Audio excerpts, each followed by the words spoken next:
கிடைக்கும், கடலே நம்பின்னு இருக்க வேண்டியதில்லை. இப்படி கொஞ்சம் கொஞ்சமாக தான் நாட்டை வளர்ச்சி பாதையை கொண்டு போக முடியும். எங்கள் ஊடுங்களை அடிக்கிறது தான் இந்த நாட்டோட வளர்ச்சியா சார்? இப்போ எங்களான வந்து ரோடு போட்டுன்னு போகிறதுக்கு ஒத்துவாங்க, வீடு கட்டி தரோன்னு காலையிலேருந்து மீட்டிங் போட்டுனுக்கிறீங்கல்ல, இதை டெண்டர் விடுறதுக்கு முன்னாடியே வந்து பேசியிருக்கலாமே. அப்போ கேட்டு நாங்கள் ஒத்துக்கலான்னா நீங்கள் எல்லாம் மூஞ்சி பிடிச்சிருக்க முடியாது. அதனால இப்போ டெண்டர் விட்டு மூஞ்சி பிடிச்சிட்டு அதுக்கப்புறம் கான்ட்ராக்டர் பொருள் வாங்குறதுலேயே மூஞ்சி பிடிச்சிட்டு பண்ணுற ஃப்ராடு தனெல்லாம் வெல்த்தி ஆகக்கூடாது தானே இப்போ ஊர் ஜனத்துக்கு முன்னாடி வேலை தரோம், வீடு கட்டி தரோன்னு வந்து நிற்கிறீங்க. புரியலையே. நாங்கள் பேசுகிற பாஷையே புரியலையா? எங்கள் லைஃப் எப்படி புரிஞ்சுன்னு நீங்கள் என்ன இம்ப்ரூவ்மெண்ட் பண்ணுவீங்க? அதுக்கு தான் படிச்சுட்டு நாங்கள் ஆஃபீஸர்ஸாக வந்திருக்கோம். பச்சுந்தா புரிஞ்சிருமா? புரிஞ்சிருந்தா கல்லுக்கு மீன் பிடிக்க போகிறவன் லைஃபுக்கு ஹெல்ப் பண்ணுறோன்னு சொல்லிட்டு கல்லூரத்துலேருந்து 6 கிலோமீட்டர் தள்ளி கன்னிகினரில் போய் குடி வைப்பீங்களா? அவங்களுக்கு தெரிஞ்ச ஒரே தொழிலையும் செய்ய விடாத பண்ணிட்டீங்க. நாளைக்கு ஊரில் எங்கே கிரைம் நடந்தாலும் அங்கே தான் போய் அக்கீஸ் தேடுவீங்க.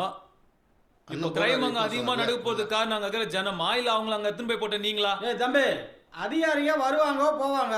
அண்ணன் நாங்கிறல்ல, நம்ம ஊர் சந்துக்கு என்ன போகணுமோ அதை டெல்லியிலேருந்து ஸ்ட்ரைட்டாக எடுத்துன்னு வந்துடுறேன். அவங்கெல்லாம் பரவாயில்லண்ணா, நம்ம லைஃப் தெரியாமல் பேசுகிறாங்கன்னு சொல்லலாம். உன்னெல்லாம் பார்த்தா தானே ரொம்ப பயமாகுது. வித்துறீங்களா? அன்பே, அவரா வெளியாலடா ஊருக்கு அவசரம் பேசினுக்கிறேன், அவரை போய் மரியாதை இல்லாமல் பேசினுக்கிறேன். தப்புடா அன்பே. என்னண்ணா பண்ணுறது? நீங்கள் பேசியிருக்கணும். பேசியிருந்தீங்கன்னா எல்லாத்தையும் விட்டு நாங்கள் எல்லாம் உங்கள் பின்னாடி வந்து நின்றுருப்போம். நீங்கள் என்ன பண்ணுறீங்க?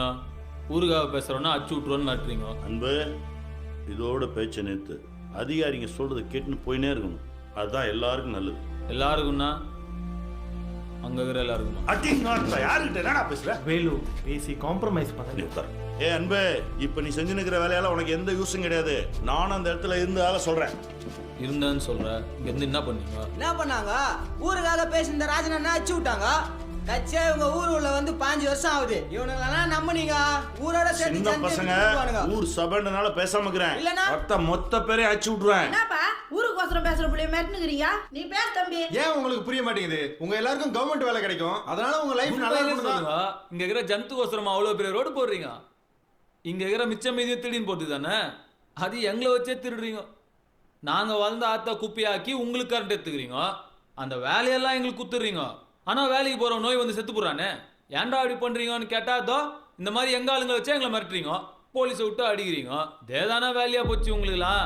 தப்பாத்துக்காதண்ணா, உன்னெல்லாம் வச்சு தான் இதை பண்ணுகிறானுங்க இவனுங்க. இவனுங்களுக்கு பயந்துட்டு நாங்கள் இந்த ஊரை விட்டு போகணுமா? அதெல்லாம் வேற யாராண்டியாவது போய் சொல்லணும். இங்கே தான் இருப்போம், எங்கள் மேலே வேணால் ரோடு போட சொல்லு. உங்களுக்கு உண்மையிலேயே எங்கள் ஜனத்து மேலே அக்கறை இருந்தால் நாங்கள் வாயிரத்துலேயே எங்கள் லைஃப்பை இம்ப்ரூவ்மெண்ட் பண்ணுங்க. அதுதான் கருத்து.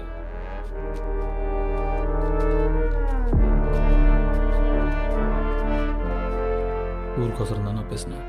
மேலே மரியாதை இல்லாதெல்லாம் இல்லைண்ணா. நம்மளே நம்ம ஊரை விட்டு கொடுக்க தப்புண்ணா.